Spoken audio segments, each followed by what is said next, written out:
something that, reflecting where I've come from and my journey, it's so much more clearer in understanding my path.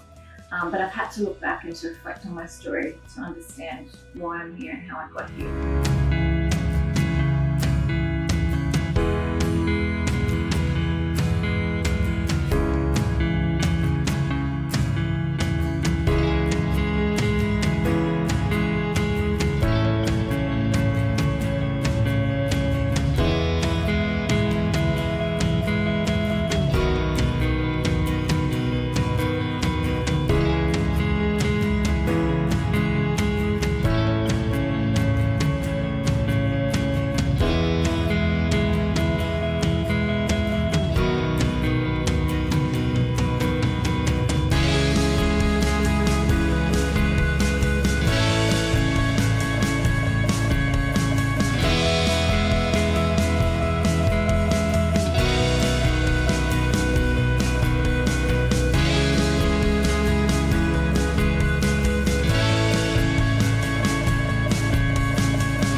Welcome to everyone who's coming to us today from right around the world. For those who are over in the US, Australia, Singapore, Indonesia, and of course everywhere else you are. Welcome to my chat with the beautiful Gemma Manning, brought about by her awesome book about this girl. Now, just briefly before we start, I just wanted to tell you a little bit about myself. For those of you who don't know me, my name's Oriel Morris, and I met Gemma first back in Singapore when I was living and working there. I was business news anchor for CNBC, and we met at an event that was put on by the Australian Chamber of Commerce. And of course, for those of you who know Gemma personally, it won't surprise you at all to know that she was absolutely the star of the show. I was lucky enough not only to meet Gemma that day, but also to hand over the award. She won the Entrepreneur of the Year award, which was such an honor, of course, for Gemma, and very, very well deserved. That meeting that day had such a big impact on me. Gemma and I connected again and again post that time. It's not often, I don't think, in life that you meet someone who you not only click with so quickly, but you know who just gets you and who supports you, no questions asked. And that is the beautiful Gemma, who is here today to share her story, not just the wins, but Gemma's brave enough today to tell us about the trials and tribulations that have come along the way, so that we can all walk away with some of her insights, some of her courage, some of her knowledge, and be inspired, really inspired by what you hear today with this conversation with Gemma. Gemma, it is so brilliant to be here with you today. I'm absolutely honoured to be able to share this journey with you. Thank you. I have to say it's such a pleasure to be here. And I think, as I was saying before we went live, I've been quite nervous about today because I'm so used to putting people in front of the camera and not being here live, kind of sharing my story. So, yes, maybe call it bravery, courage, plain old craziness. Let's call it a bit of all of those things, I think. But, you know, if we start off with the book itself, which was such a beautiful read for me, who is a budding entrepreneur myself, and really just starting the journey that you've been on for a number of years. But the beauty about this book, it not only tells your story, but it's very raw, it's very open, very vulnerable. Just how difficult was it to sit down and write this? Yeah, it was very, very difficult, and I think it took me quite a few years to make the decision to do it. There were a few events at the time that led me to writing about this girl. So firstly, I was talking at the Australian High Commissioner's residence here in Singapore at an International Women's Day event, and I was speaking to a group of women and just telling my story about how I got here. And then afterwards, I was blown away by how many women came up to say, like, Gemma, I'm just blown away by your story. It's inspirational. You should write a book. So that probably planted the seed, if you like. And then another number of events kind of happened, taking my daughter Charlotte to see Michelle Obama, the impact of seeing Michelle live here in Singapore, and the impact of Charlotte, my daughter, seeing that and knowing that I resonate so much with what Michelle was saying. Not enough female authors, not enough of us sharing stories. And I feel like it's my duty and responsibility to my two daughters mainly to be sharing my story and to be showing I'm going to use my voice. I teach my girls at home to use their voice, and that's something that I took away from the Michelle Obama event with her daughters, is she teaches her girls to use their voice in the home environment, because how else are they going to use their voice when they're out in the real world? So I think a number of these things were leading to me wanting to go, right, now's the time. Any earlier, I probably wouldn't have been ready to write the book. I felt like I was failing, if anything, not succeeding. So I had to prove to myself that I'd achieved what I set out to achieve here in Singapore before I was comfortable to put pen to paper. But writing it itself, so then that led me to going, okay, I'm going to write it. But then the pandemic hit. So I started writing the book this time last year, and I was on a high at the time because I ramped up, new global work coming in. I felt, you know what, I'm doing it. I'm kicking the goals that I've set out to achieve. Now's the time to write it. And I'd started writing it, and then, you know, global lockdowns. And I remember this week very clearly. It was just before, I think, the rest of the world went into lockdown and before Australia went into lockdown.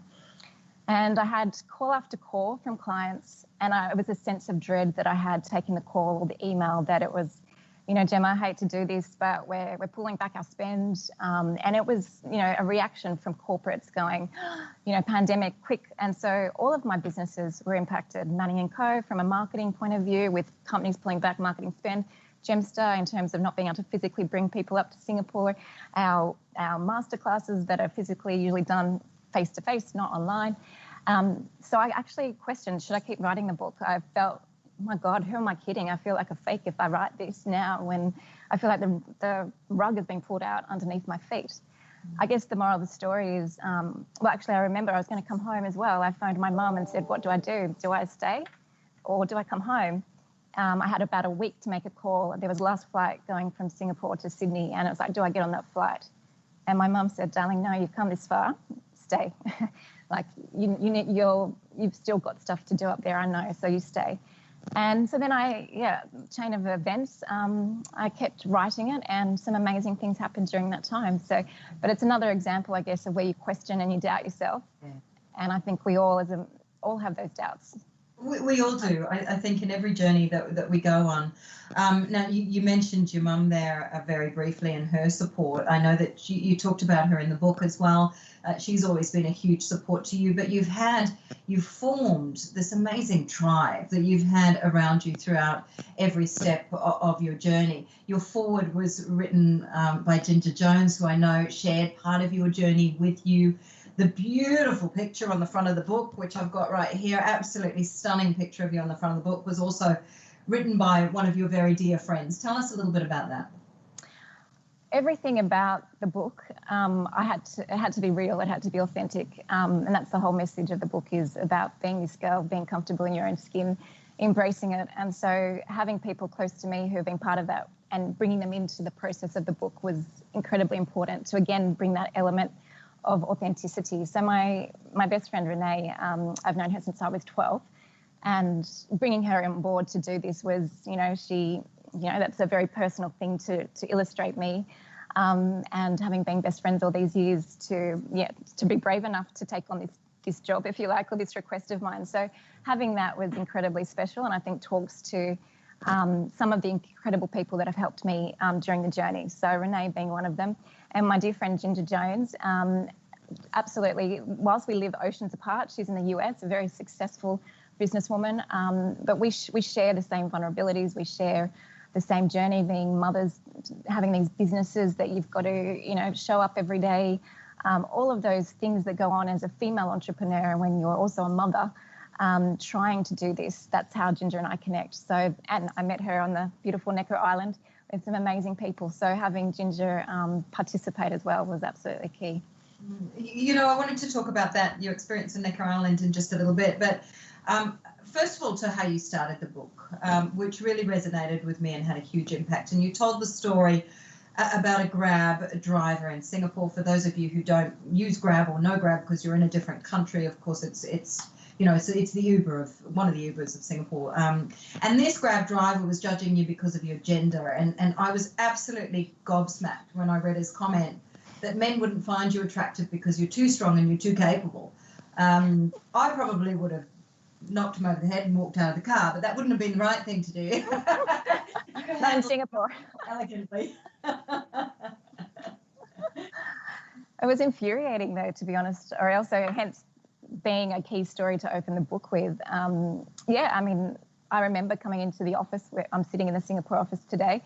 I remember coming in and being shaken by it and being really upset and talking to one of my staff members about it. And, and I guess it was, his conversation was playing through in my mind. And I know, hey, I've come up against so many of these kind of situations as well.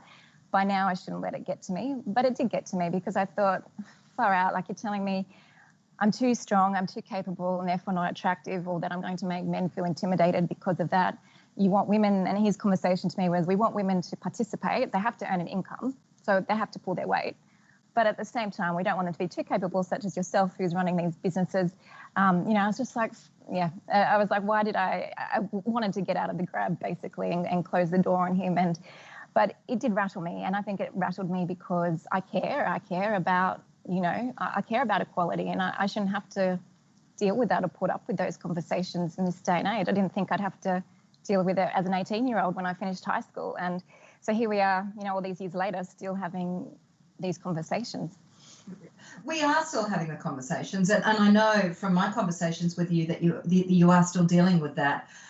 Your first quote in the book is Michelle Obama. You talked about her before, saying there's no limit to what we as women can accomplish. You also talk about Kylie Minogue and what she means to you, because you see her so much more as an actress or a singer. She's so much more than that. She's also a businesswoman, a very successful full one, of course, and you've had a number of women, strong women in your life, setting an example for you. Yeah. The book talks a lot about my heroes, people that I look up to, both my immediate family or friends, but also people maybe such as a Kylie Minogue, who I don't know, of course, but nevertheless, she's been a role model for me. So I think you can get role models and inspiration from anywhere in life. And I think the thing that resonates with Kylie, those on the call know I'm a tragic fan, especially those who know me very well. But it's more, one, I have to confess, we're the same size, and I'm very proud of that, in that we're these petite pocket rockets. And I think with her, she's had naysayers, she's had people pull her down, people who wanted to see her for what she is, as this, pop star, if you like. But she's prevailed, time after time. She has generated successful albums, hit after hit. Businesswoman, you can't underestimate, the power that she has in her. I think what I like about and what I draw inspiration from is she's authentic and true to herself, and has got to that point. So for me, I find, I listen to Kylie to those challenging moments. She's the music lifts me, if you like. It's kind of nurtures the soul. But, I speak of Michelle Obama. I speak of my Ginger, who I mentioned earlier, and my beautiful mum and my grandmother, who I never got to meet. But there's some very strong women around me who I draw strength from. I just wanted to take a little sidebar for a second and just talk to our audience just for a moment to say that if there is any questions that you have for Gemma, if we do have time, we'll try and make time, but if we do have time towards the end of this hour, then we will certainly get to them. So do feel free to send them in. Gemma, let's start talking about your life story and how you wrote it in the book, and the timeline, because you were very serious about life. You were serious about success from very early on. To the point where you were selling your first apartment and buying your first house by the time you were 23. That is highly unusual. Certainly in my experience with my group of friends, we weren't doing that sort of thing for a long time after that. But you also had adversity in your younger years as well. You had your English teacher telling you you'd never be a journalist because you're no good at English, despite the fact that as a very young child, you were a storyteller.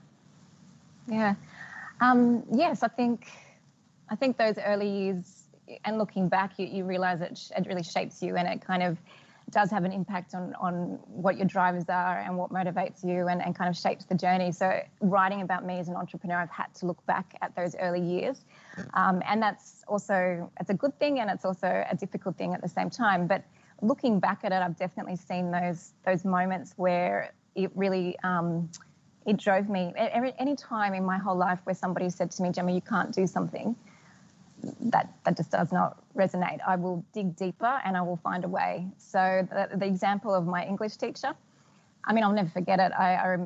These things you don't forget. And I think there's a lesson in that as well, in terms of how influential certain people are in your early years, that those people of power, such as teachers, might not always think about the impact of their comments or how they deal with students. It's interesting, Michelle Obama had a similar story of somebody saying that she wouldn't be able to study law at Harvard, yet her brother could. Something like that. So with this teacher, it gave me the drive, if you like. I was like, no, I'm going to do well. And it's the other story I mentioned in the book, actually, is when I grew up in Cairns. I spent a few years in Cairns, and I was 10, and I again will never forget it. And the teacher basically saying that there was this excellence awards at the end of the year and only boys could get it, kind of thing. So I won that award that year. So, anytime somebody says I can't, I will dig deeper to find a way forward. So I think all of that led into a very, my early years in terms of being a young adult were very accelerated in terms of, I was very focused on my career, very focused on, securing my financial independence as well. And that was a huge thing for me. I always had goals around saving money and being able to, be independent to do these things. I remember I funded my own trip to Bali as a 16-year-old. I said to Mum, no, I've been working my part-time jobs. I'm going to fund my school trip myself, type thing. So that's kind of been in me for as long as I can remember. For those that are listening to this call today, Gemma, do you feel like this type of attitude and the emotion that goes alongside it is something that can be learned. I mean, looking at some of the stories in your book, including going to Japan and the trials that you had in Japan and how you succeeded there. And that's just one part of your life story. Is that sort of strength, can that be learnt, do you believe? This is a tricky one, Ariel, because I often talk to my mum about this as well. So my mum, I think seeing my mum in action is where I get a lot of, I've had her as a role model to look up to in terms of looking at her strength and getting through different situations and how she dealt with it gracefully. And then I look at how I've gotten through these things as well. And I don't know the answer, to be honest, because I sometimes think, I don't know if you have to experience adversity in some shape or form to be able to understand grit and resilience and then have that strength, if you like. I don't know. I'm not sure, because I think in my case, I've had these things thrown at me quite often. And I do believe that that's given me the fire in the belly and the grit and the resilience that's helped me as an entrepreneur. So when we talk about entrepreneurship in our program, I'm very big on the traits of an entrepreneur. And yes, there's having a business problem to solve and, having a great business idea that stacks up. But for successful entrepreneurs who get through, you have to have these traits. You have to be able to be brave, be courageous, take risk, have strength, have inner resilience.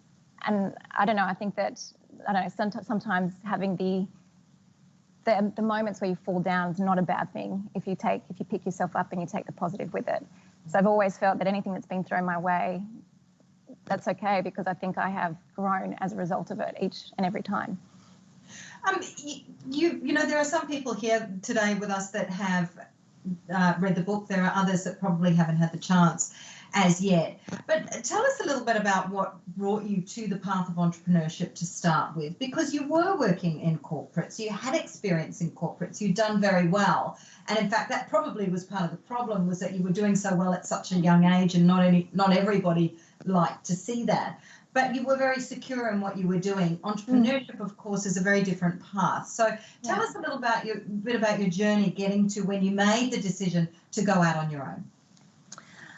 You're absolutely right, because I loved my early corporate career. I absolutely adored and loved every moment of my early time at a pharmaceutical company or a clinical trial research organisation. Then I went into management consulting. And within a short, my corporate career was very accelerated. I was, in a big role at a young age, but I think I had some real champions around me, and they were my bosses. So every role I had, a role was created for me at the company that I first went into, because the person who was interviewing me saw something in me and wanted to create another role entirely. So I've had these amazing opportunities because people believed in me and gave me challenges, and I rose to the challenge. So I was extremely happy when I went. So, I should say, that during my last corporate job, that's when I fell pregnant with my first daughter, Charlotte. So I was all good up until that point. And then my main champion, if you like, when I went on maternity leave, he was no longer in the business. And to cut a very long story short, basically, when I went back, and I went back very early on, so I didn't actually have much maternity leave. Charlotte was a baby. I think it was 4-6 weeks type thing. I was starting to do work again from home, fitting it all in around feeding her and attending to her as a new mother, but did some of my most successful work during that time. Then I had a boss, unfortunately, who came in and, dare I say, was a real male chauvinistic something. And something. Yes, we understand. Yeah. And made it, pretty much forced me out, made it very difficult for me to stay in that role, which was heartbreaking. I think it took me a long time to reconcile that, and writing the book and having to write about it as well, because that was the change of path for me. So you talk about, yes, I was in this secure early career, and actually I didn't want to go into my own business because I had seen how ugly it can be and hard it can be by growing up around business. But the chain of events, I started Manning & Co. off the back of, that kind of situation, which, as I said, took me a long time to overcome that and to think that was happening in this day and age. However, you don't dwell on these things. If anything, I was, new path. The boss that I'd mentioned, who was very supportive of me during that time, and then when I went on maternity leave, he was my first client. And so I started actually flying up to Brisbane. My first client was a telco in Brisbane, and so that's how Manning & Co started. And I think once word got out with all my corporate colleagues there in Australia, I grew my client base really quickly. I wasn't expecting the fast growth that I experienced in those first early years. And here I was thinking, oh, I've got to keep the money coming in, I've got to keep working. I didn't have the luxury or a chance to not work. I had to work. So starting Manning & Co with this flagship client was like my solution to keeping my skills up to date, keep the money coming in. But little did I know that I was starting something that would get me here today, 13 years later. I didn't think of that at the time. It was just more survival. I would say it was that kind of sense of pick yourself up, let's get through this, and Manning & Co was born. And it wasn't, it wasn't obviously just about yourself either, was it? I mean, you had your family relying on you for much of your time with Manning & Co. You've been a single parent, so it's not only the fact that you're running a business as a female in a very male-dominated world, still as it is today, but you're also doing it as a single mother for much of the time. Yeah. So I think also that, I guess the common theme is in like resilience and grit. And I think when you're then in a situation where, hey, I have to do this because I've got my two beautiful daughters and others who rely on me, that, yeah, and there was no option really. Actually, in a way, that's how Gemstar came to be. I knew that during this time when I did become, a single mother, when I parted ways with my ex-husband, but we're very good friends and we co-parent and we're incredibly close, but nevertheless, any breakup is always hard. And so during that time, I had to, I guess maybe you call it resourcefulness as well, but for me, I was like, okay, well, I have to rely now more on Manning & Co because of my situation. In those early years, when you've got two incomes coming in, sure, if you have a tough moment in business, you've got another income to defer to. When it was on my own, totally, it was like there's not a safety net. I have to survive. And Gemstar was bubbling away around this time. And that gave me the motivation. Once again, being in a situation where I had to survive, that really made me want to create a second company. And that's how Gemstar, in a way, amongst everything else that was going on around that time, that's kind of how Gemstar came to be. Oh, I recall you talking about the fact that you had to make an incredibly difficult decision to miss one of your daughter's first day at kindergarten in order to go to a think tank in Antarctica. And, for some out there, that might be a no-brainer, an easy decision to make. But I can only imagine from my perspective how difficult that must have been. Yeah, I think there's a lot of those moments as a female entrepreneur and as a mother, a mumpreneur, if you like. These moments of, again, like what do you do? Because when you're in business, you know that every opportunity counts. But you're often at conflict because you wear all these different hats. You're a mother, a daughter, a sister, a partner. I show up every day to my clients. My clients expect stuff from me. My staff do. So when you're at the crossroads of these decisions, if you like, I knew that I couldn't miss Antarctica, but it was very difficult. And again, I always go back to mum. So mum, what do will Amelie hate me for the rest of her life if I'm going to miss her first day of kindy? And my mum said, no, darling, she'll forget all of that. Don't you worry. You go. But sure enough, Amelie still 11 years later likes to remind me that I missed her first day of school. I'll never live that down. Well, you do need to get her a new iPad because you missed her first day of kindergarten. She's a smart girl. It's obviously a life story, a life journey that you've been on, and you tell it so beautifully in the book. It really is a story of your life. Your move and your expansion, your business expansion into Singapore was a real cliffhanger for me as I was reading the book. We've just talked about the burden of paying for your family and taking that on by yourself. If something goes wrong, there is no safety net. I found that hard enough a burden to bear while I was working for a corporate. You did it completely on your own. What got you through that first year? When you moved, you were having all the trials and tribulations of an international move, and then you had additional hardship as well. The first 2 years of my move here to Singapore, I think, were the hardest professionally that I'd ever experienced. And I think Thinking back to it, it was because I started to take far more risk than I had in those early years.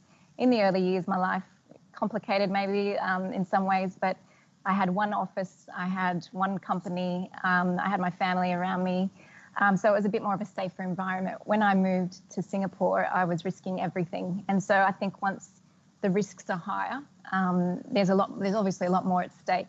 So to actually do what I'm doing, to be sitting here today, is I sometimes pinch myself and think it's incredible, because of what I've endured to make that happen is not your everyday thing.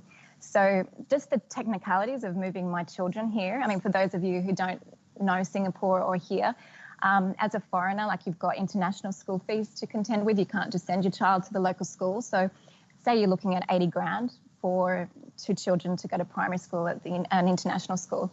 As an entrepreneur doing this, you just don't have that, that kind of backing, if you like. You don't have those resources. All ready to move to Singapore, I remortgaged my home. I put it all into the growth of my business, and nothing went right. Nothing went right when I moved here. And you think I moved my girls here, the expense, the fact that I had to homeschool my girls for the first 9 months, because I couldn't afford the school fees here. And I remember, actually, I don't write about this in the book, but I remember having my first panic attack actually here, and it was out of my our old office. I'm in another office at the moment, but our first office here, it was all too much. I had the stress of the homeschooling. I had opened this centre up here with a handful of clients signed in. None of those clients, for whatever reason, ended up coming on board.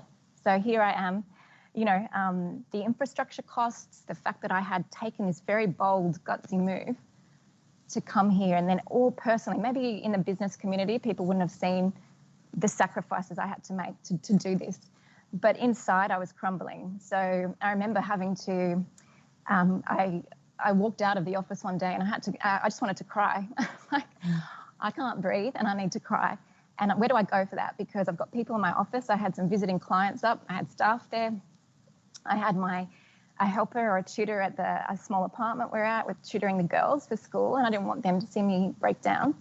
And here I sat in a Grab just crying, thinking this Grab driver must think I'm absolutely a crazy woman. But yeah, it was incredibly, I was like, what the hell have I done? Like, this is maybe one of my worst decisions. However, I mean, again, that's almost 4 years ago. And then there's all these other stuff that happened during my time here to kind of come out of a very challenging, where I felt like every other day I had to pick myself up. Like, honestly, those 2 years, there was 10 things every day. It wasn't just normal, like, hit you down type thing, which I'm used to. So I'm okay with being knocked down. Like, that comes with the territory. I'm okay with that. But this was very intense. This was more at risk, more people to consider, new markets, more cost pressure.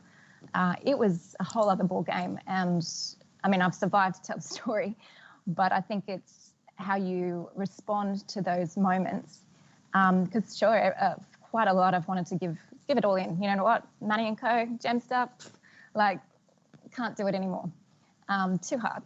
So there's definitely been those moments, but I think it's how you respond. And this is a true sign of a strong entrepreneur, I think, is that you've got that resilience to keep getting up. And I sometimes don't know how. I really don't. But as I said, I'm here to tell the story.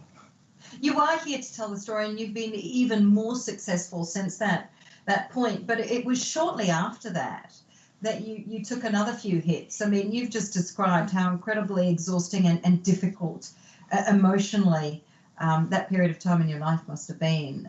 But it wasn't just opening in Singapore. It was then another expansion to the other side of Australia, where you took hits on that expansion too, and that was opening up Perth, a whole new experience for you again. Absolutely. So I again, looking back and writing the book, I had to relive a lot of stuff. To be honest, I blocked a lot of, it was a 2-year window. It was really 2017, 2018 and into 2019. But those years I had endured so much that I'd blocked a lot of the actual events of that time to deal with it. And writing the book, I haven't actually relived it all. I could have written a lot more, but I relived some of the key things that I felt like that illustrated, I guess, those knocks, but also that highlight the dirty nature of what you do come up against in business. And I guess part of the book is also questioning, and part of how I've been is I challenge the status quo, and I don't want to accept that business has to be like that. So for me, it's about bringing ethics back into business is a huge thing that's important to me. But during that period of expansion and taking more risks, calculated risks, but at the same time, stuff that you can't totally forecast, that can go, things that can go wrong. I just remember kind of, moments that were very, very difficult.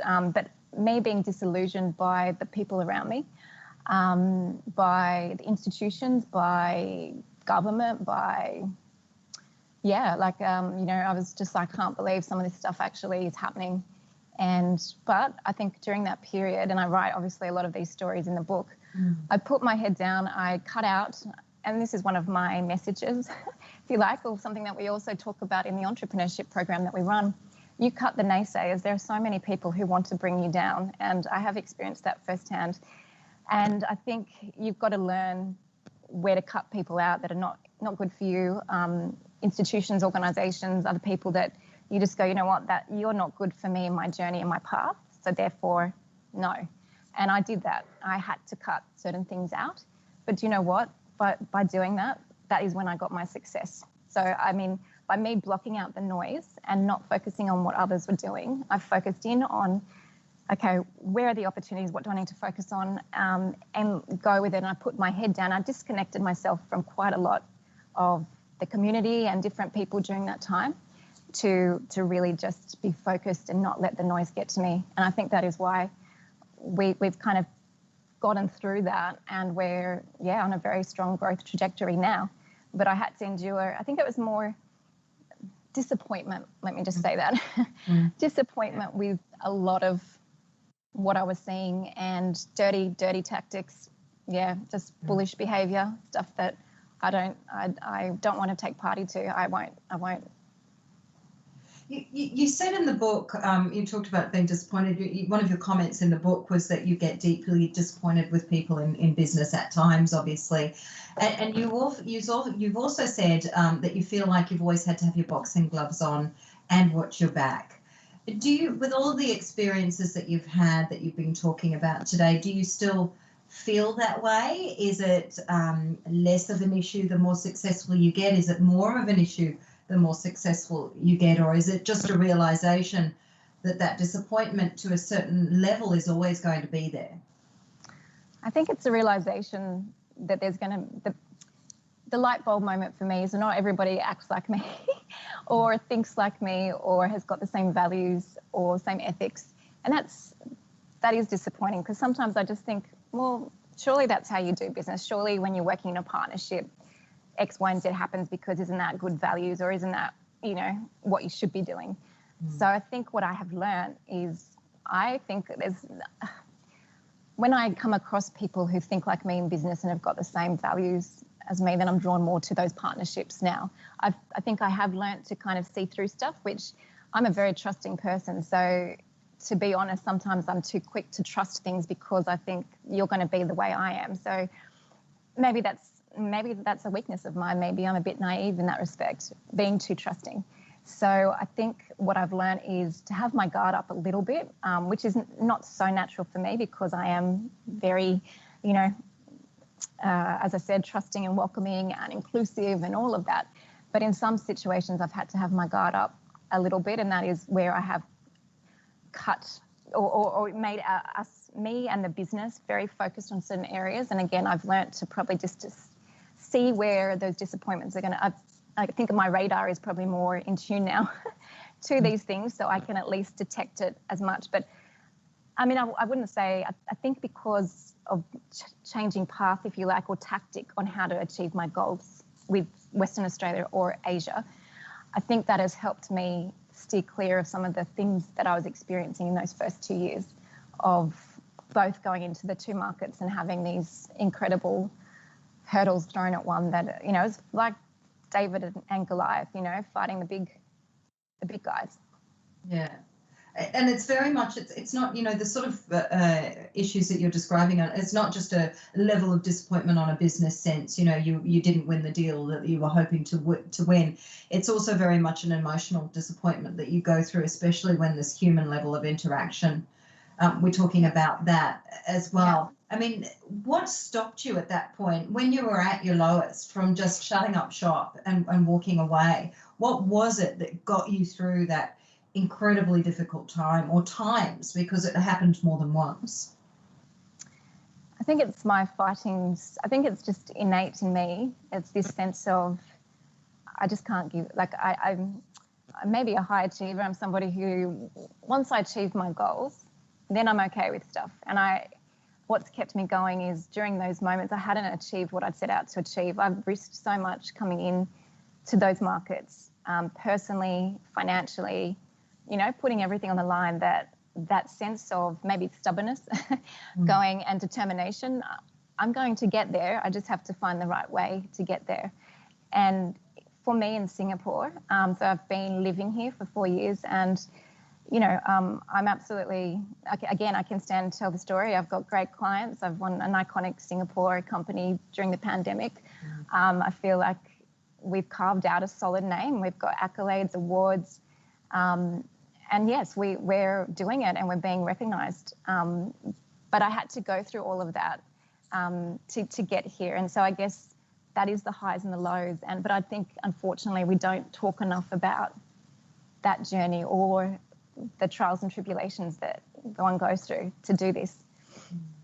Yeah, there's a big question for you here, which I know if it was asked of me, it would be very difficult to answer. But would you have done anything differently? Like if you knew then, even as 3-4 years ago, if you knew then what you knew now, how differently would you have tackled those situations, if at all? Yeah, I think there's learnings for sure. I probably wouldn't have it any other way. However, I think the people that I would have chosen to have around me during those expansion moments, I would select different people and different organisations or partnerships, if you like.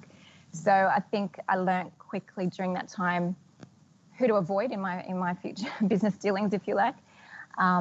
That's a learning that, if I had probably had that insight coming up, then maybe my path would have been a bit more straightforward up here. But I don't think I could have done it any differently, because that's also my own growth through those. Like, you have to sometimes have those moments and those failings. And I wouldn't say it's a failing necessarily, but I guess it's those moments where stuff's just not going right. And, you've got to take some learning from it. So, I wouldn't do it any differently. I'm glad that it's happened in that I've learned a hell of a lot. And I've grown as a person, I've grown as an entrepreneur and as a businesswoman as well. We've talked a lot about mentorship and your tribe throughout your journey. You've been exceptionally lucky, well-deserved, I should say, not by chance, to have some incredible mentors around you, both on a personal level. You've talked about your mum a few times and your grandmother as well, but on a business level as well. And you've been one of the very few people that have been honoured enough to go to Necker Island. Talk to us a little bit about that. I mean, I know that our viewers would love to get a little bit of insight of what it's like to be around an entrepreneur like Richard Branson. I want to say, if Fiona's on the call, a big thank you to Fiona and a few people who I'd met. Actually, my journey to Necker really started in Antarctica, where I was very fortunate to meet the CEO magazine, Chris, the founder. He has written a testimonial in my book as well. But he put me up for going to Necker. I had to go be vetted and go through a process, but it was to pitch or to unearth my social impact venture, Light Years, which is to help vulnerable women. So that's the next chapter, if you like, is around Light Years. But to get there, it was just incredible. Like, it was those moments of the right network, the tribe. I get so much from that because of all the other stuff that goes on. To be around like-minded people where you speak the same language, it's immensely lifting for me. And it's probably given that extra spark along the way, or that extra little bit of something that I've needed to keep going on this crazy journey. The people that I met on Necker, lifelong friends like Ginger, as I mentioned, Fiona, Amanda, so many people that I've had the chance to meet. But Richard himself, an incredible, humble person. I took a lot from him. I actually risked more after going to NECA. That's really when I came into Singapore. So I think as an entrepreneur, that was an influence, definitely an instrumental part of the story, is having the bravery and courage to go, okay, I'm going to do this and really, really give it a good shake in Asia. So that was key in the timeline, if you like. But I think what I took from the beautiful people and everything I met and meeting Richard is a sense of humility and this sense of, what I don't often see in business world, unfortunately, but yet here on NECA, I was getting from some very successful people just a sense of purpose and a sense of passion. And that's what we actually also teach in our entrepreneurship program, is when you're around entrepreneurs who are risking it all and there's something special in that. They're people who care about making change in the world. They care, they have purpose. And I gravitate towards that. I gravitate towards people who do care about things and do have a purpose with their business ventures. I find that hugely uplifting. And what they say is what goes on NECA stays on NECA. There are a few wild moments here or there, or those types of things. Patron for breakfast, bit of tequila. Well, you've got to have fun while you're working hard, don't you? I mean, all work and no play and all of that. So, Gemma, was this part of the start behind, or the spark, I should say, behind Young Gems? I mean, this is an incredible program that you've started. Tell us a little bit more about that. Young Gems started when I moved here to Singapore, and I was approached to teach young entrepreneurs, if you like, on the back of what we were doing with bringing companies up through the Gemstar business into Asia. So I created the program using a lot of our own IP. So essentially what we do in Manning & Co. is one whole component of our Young Gems program. So when we analyse the top reasons why startups fail, number one is often there's no addressable market. And that comes back to some key marketing 101 things that, as a marketing company under Manning & Co., we obviously kind of live and breathe that stuff. So to cut again another long story short, though, I had the opportunity. I created this program. It was turned into a diploma here in Singapore. But we also, me being very passionate about inclusive entrepreneurship and making sure that we have a level playing field, we've taken this program into more of those, bringing it or making it more accessible to other communities, such as the deaf and hard of hearing, or the migrant community there in Western Australia. So for us, it's more than an entrepreneurship program. I find that it's almost it's a transformational program, if you like. And I often say, if I wish I'd had a course like that when I started out, because it's taken me 20 years to understand more about me and how I operate as an entrepreneur. In our program, we actually start with the entrepreneur in you. We look at what makes you, what are you passionate about? What do you care about? What makes you tick? What gets you out of bed in the morning? So we spend a lot of time understanding about you, because as I'm describing in this story today, it all shapes how you are in your business journey, or how you are as an entrepreneur, and what level of risk appetite you'll have, and all those types of things. So there's something beautiful that has developed out of Young Gems. The program name in the deaf and the hard of community in Australia is called Hidden Gems. But it's something I'm incredibly proud of. I talk about a story of when I gave the opening address in Western Australia for the Hidden Gems community, and I felt like my grandmother, who I mentioned very briefly, was there with me, because little did I know, actually, when I won the program for Hidden Gems, I called my mum, and Hidden Gems was a turning point, actually. It was around winning Hidden Gems that we kind of got that next big lift, if you like. And I was, overwhelmed with joy. And so my mum said, "Darling, do you know that your grandmother employed deaf and hard of hearing in her businesses?" So my grandmother was a woman well ahead of her time, who had been running businesses in the 50s and whatnot. Incredible woman who unfortunately I never got to meet.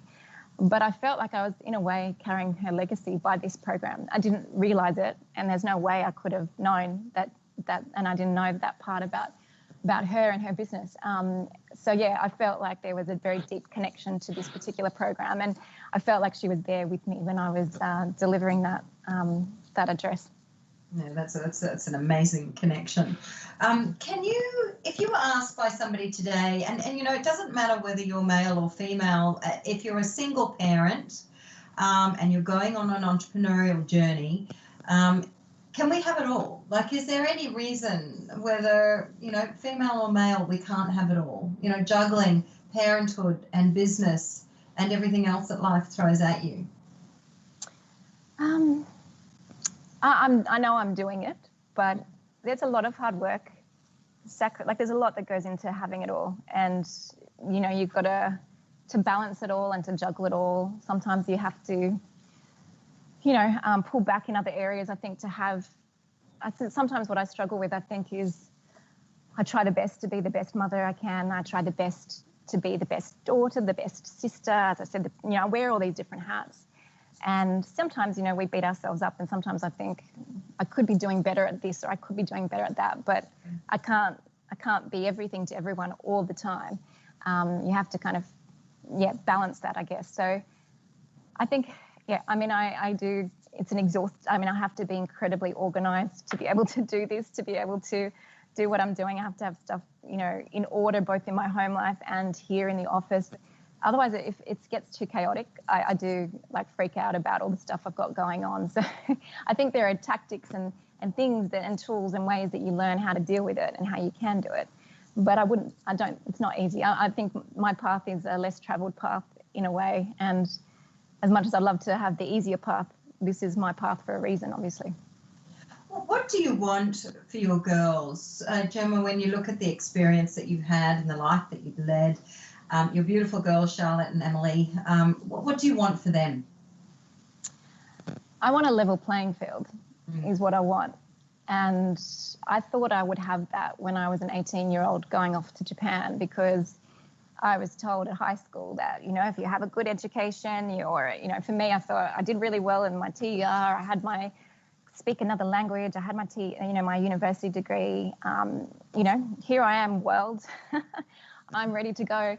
I wasn't prepared for the glass ceiling. I wasn't prepared for still the gender inequalities that exist. I wasn't prepared for it because I wasn't, for my generation going through, it was as if, there is equality. So getting out into the ugly world and experiencing firsthand, I don't want things to be easier. I don't think that's the answer. I think it has to be fair and there has to be a level playing field. So that's what I want for my girls.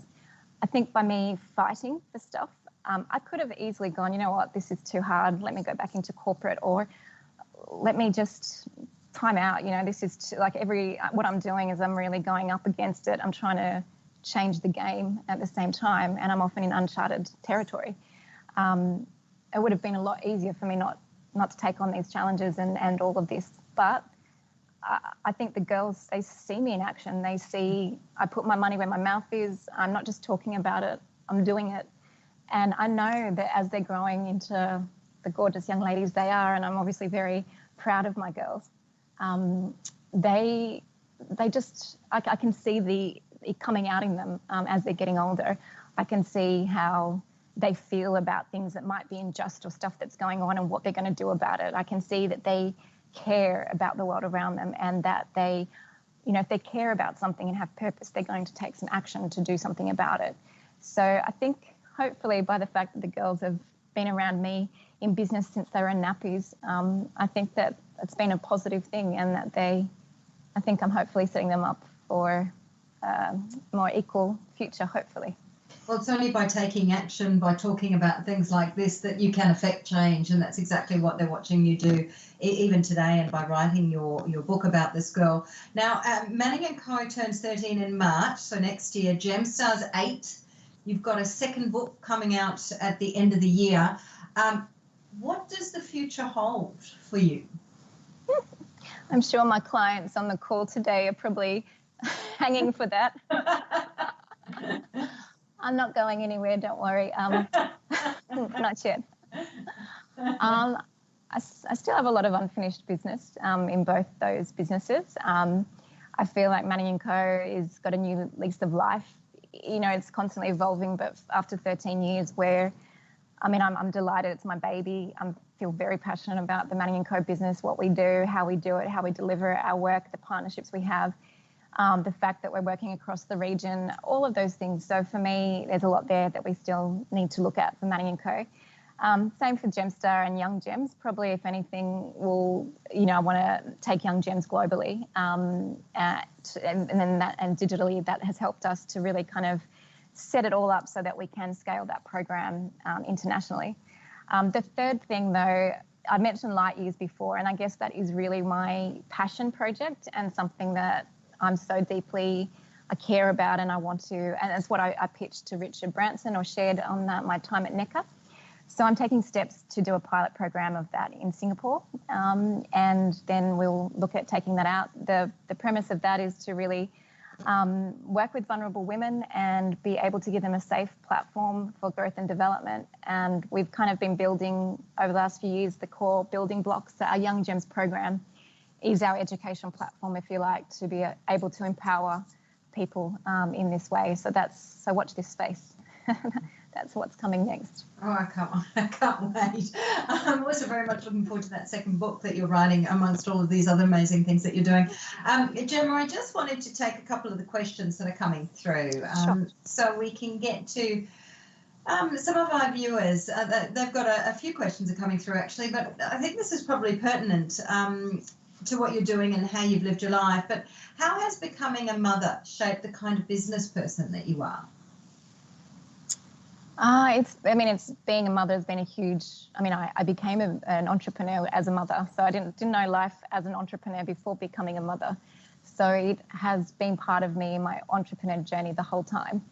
I think I've introduced into my business a real sense of nurture and care, and that's probably because that's how I am as an individual and as a person. Becoming a mother, that nurture and that care, went through the roof type thing. It goes to another level. So I think I bring that into the business. I think I also, because I care about their future, the ethics that I bring into the business, the way I want to do business, all of that, is for them and since becoming a mother. But it is they're my pride and joy, the girls, and being mum to them. Well, the sort of, I suppose, leads us on to the next question, which is that's come through from the audience. Of all of the achievements throughout your life that you've mentioned in the book, what's been the biggest highlight? You've sort of answered that in saying that obviously your girls, but from a business sense, let's put it in that form.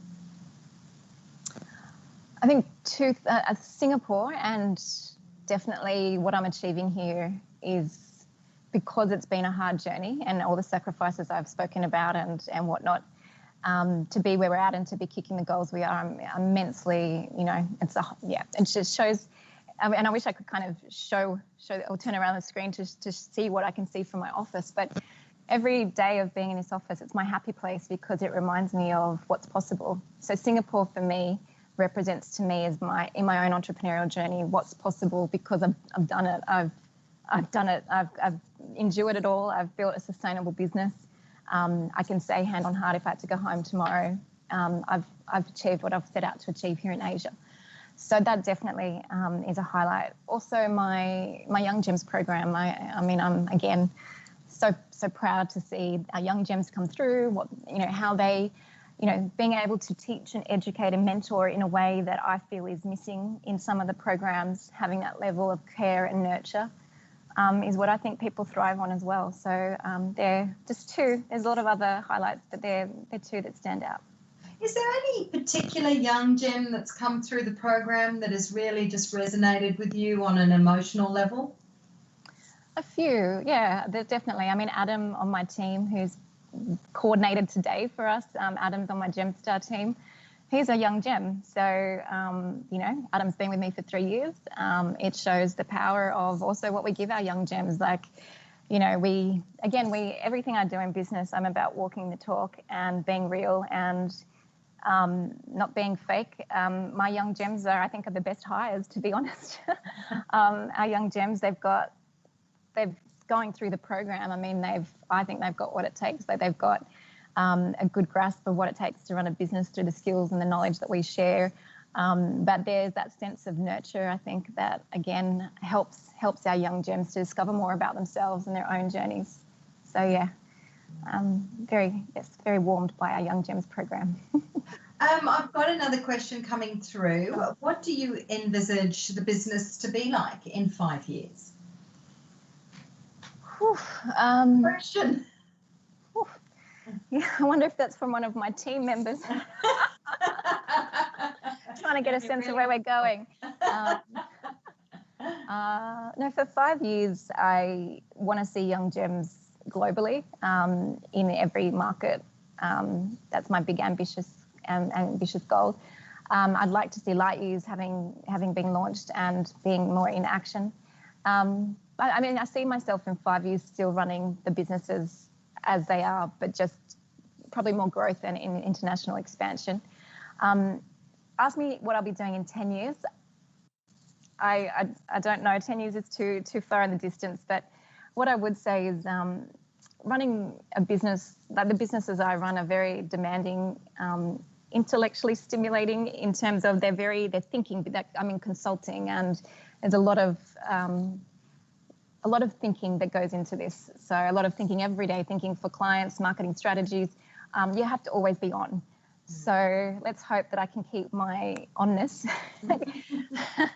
and this brain going for another 10 years, because it's every single day across a lot of different stuff. But we're all going in the right direction. Zero doubt at all that will be a problem for you, Gemma. Absolutely zero. Now, we did touch on this earlier on, but we've had a couple more questions come through on this particular point, so I don't think it hurts to sort of revisit it. But the question is, how do you keep the resilient mindset that you have in the face of adversity?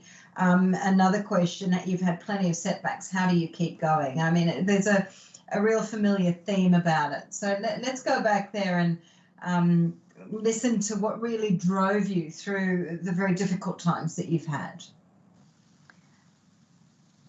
So having some really key people around me and having people who believed in me has been part of that. So, I mean, every day I've got my girls that is a reminder to me of this responsibility and this doing it for them. So there's that, my girls. My supporters, my mum and others around me, they keep me going when times are, because yes, when you have those setbacks, you need people around you who believe in you and who will say, you know, Gemma, it's okay, you keep going. I guess what you have to keep in mind when you're a business owner doing this, it's a very lonely job. It's incredibly lonely. And when you're then taking these massive leaps and trying to climb a mountain that you feel like others haven't climbed before, where do you go to? You know, like it sometimes feels like, yeah, I'm on my own. So having those people around me, whether it be my partner, my mum, my loved ones, are absolutely core. They kind of give me that strength and nurture that I need to front up, because if you think about it, I'm the business Gemma, and most people on this call will have a particular view of me because they see me a particular way. I'm the strong one. I'm the one who's capable. I'm the one who, you know, from the outside, it can look very glamorous and very, oh, she's a, you know, wow. But I guess when you're going through it and you know what really happens every day and what really it's all like, having a good support network is absolutely vital. I'd just like to also mention like the likes of my lovely Robert De Niro, Phil Forrest, for example. So those of you who've seen the movie The Intern, you know, I sometimes think of my Singapore journey a little bit like that movie. So Phil is my non-executive director here, and he and others have been absolutely, just by believing in me when others haven't, or when others have tried to dismiss me as the little businesswoman who doesn't know what she's talking about, which often happens, or people think I'm the marketing manager of my own business, or they think I'm the event manager or PR manager. Surely she can't be the CEO. So, and I've had plenty of moments, obviously, that I talk about in the book with people bypassing me to speak to a male colleague, for example, and not even registering that I'm the CEO and founder. So there are those moments all the time. So having the likes of a Phil or Peter there in Western Australia who believed in me and helped me keep pushing through all the stuff I was going through as I entered that market, yeah, that helps, in addition to all the strength and the grit and the resilience that I talk about. But I guess our advice to our young gems is you need to surround yourself, coming back to the naysayers, and there are plenty of them. You've got to kind of cut them out, because I can assure you people try to pull you down. People don't like others' successes. I've experienced firsthand, people are uncomfortable with, you know, if you're deemed to be successful, you're deemed to be going out there and putting yourself on the line, and by doing that, you're putting your head up. people don't like that. People don't want to see that all the time, which is really sad. But you have a core around you, and that is what helps you get through. You know, they call that tall poppy, don't they, in Australia? But it's certainly not just in Australia, everywhere in the world, isn't it? But look, Gemma, we are out of time. This is the book. For those of you who haven't read it, this is the beautiful cover, the beautiful Gemma Manning. It is now available, correct me if I'm wrong, Gemma, everywhere in the world. So it doesn't matter where you are, you can get your hands on it. You've heard a little bit from Gemma today about the story.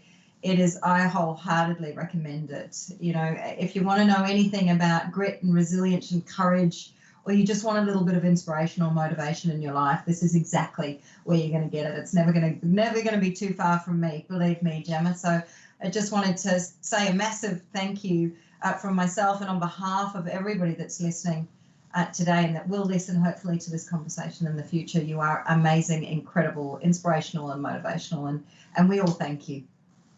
I told you I would have some tears at some point. So the tears are starting to show.